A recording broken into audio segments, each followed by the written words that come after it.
Hello and thank you for watching our simple titration procedure video.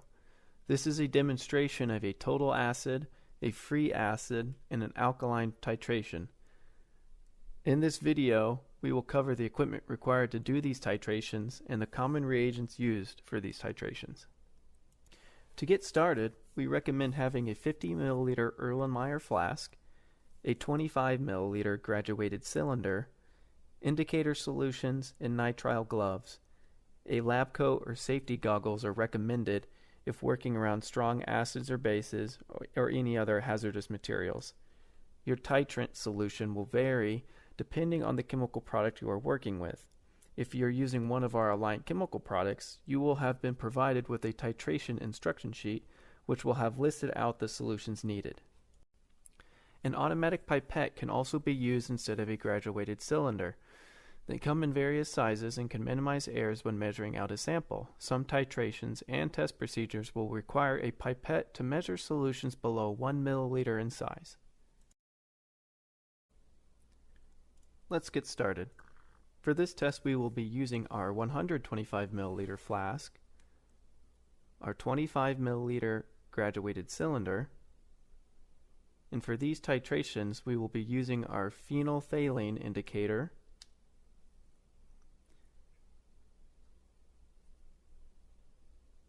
and bromophenol blue indicator. The first sample we will be testing is from a zinc phosphate bath, and we will be testing for the total acid. Firstly, we will measure out 10 milliliters of the sample.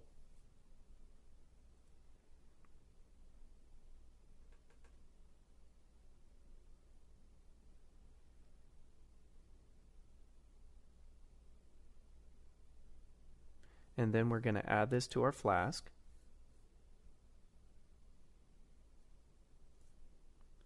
Next, we're going to add 5 drops of our phenolphthalein per the procedure.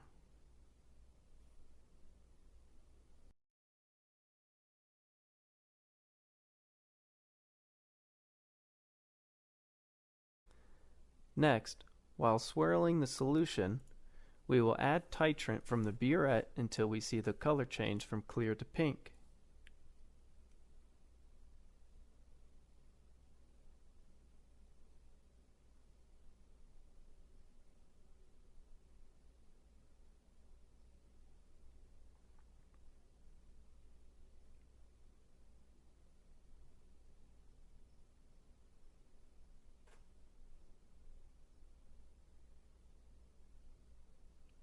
As you can see in the video, it looks like we already hit our endpoint if we do not swirl. But if we swirl the solution again, we can see that the color dissipates. We have not hit the endpoint yet. When the color holds, while swirling, we have reached the endpoint.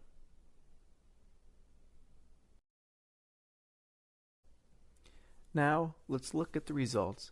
For this total acid titration for our zinc phosphate bath sample, the endpoint was 20.3 milliliters, which happens to be in the target range from the pretreatment line this sample is being used from. In the first titration, we saw our solution go from clear to pink, which was our endpoint for our total acid titration. For our next titration, this will be inverse. We will see our solution start off pink and then become clear for our endpoint. This titration is for an alkaline cleaner bath sample.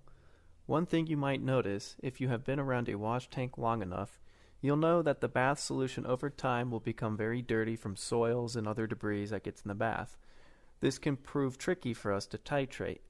As you can see in the graduated cylinder, our sample is quite dirty, but have no fear, for water is here. Like the previous titration, we will be using 10 milliliters of bath sample for the test.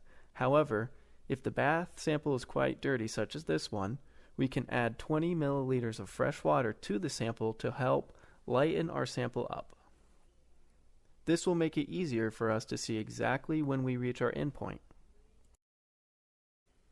Like the previous titration, we will be adding 5 drops of our phenolphthalein indicator per the procedure report for this test. And as you can see, we have a nice pink indication now in the solution.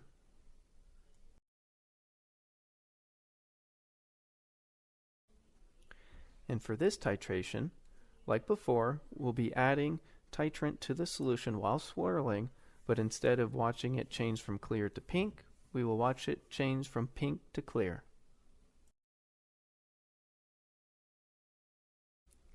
Now, if you're not sure if you reached your endpoint or may have overshot it, feel free to do the titration again.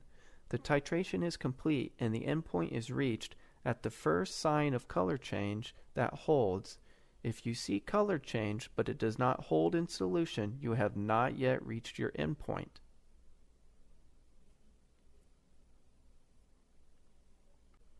Furthermore, we recommend titrating slowly. We went a little fast in the video for demonstration purposes, but it is best to do it drop by drop with the burette. If you rush it and go too fast, it is easy to overshoot your endpoint and get inaccurate results. Looking at the results for our alkaline titration, we are at 7.8 mils, and again for this example, we are within the product working range. For our final titration, we will be looking for the zinc phosphate bath sample's free acid. The first titration we did was for the total acid, and as before, we measure out 10 mils of the sample, and for this test, we will be adding 10 drops of bromophenyl blue indicator per the procedure report.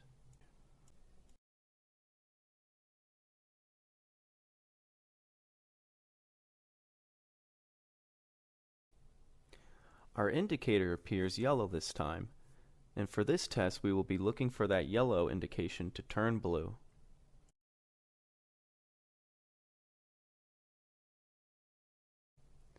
And as before, we will be swirling our sample while slowly titrating and looking for that color change.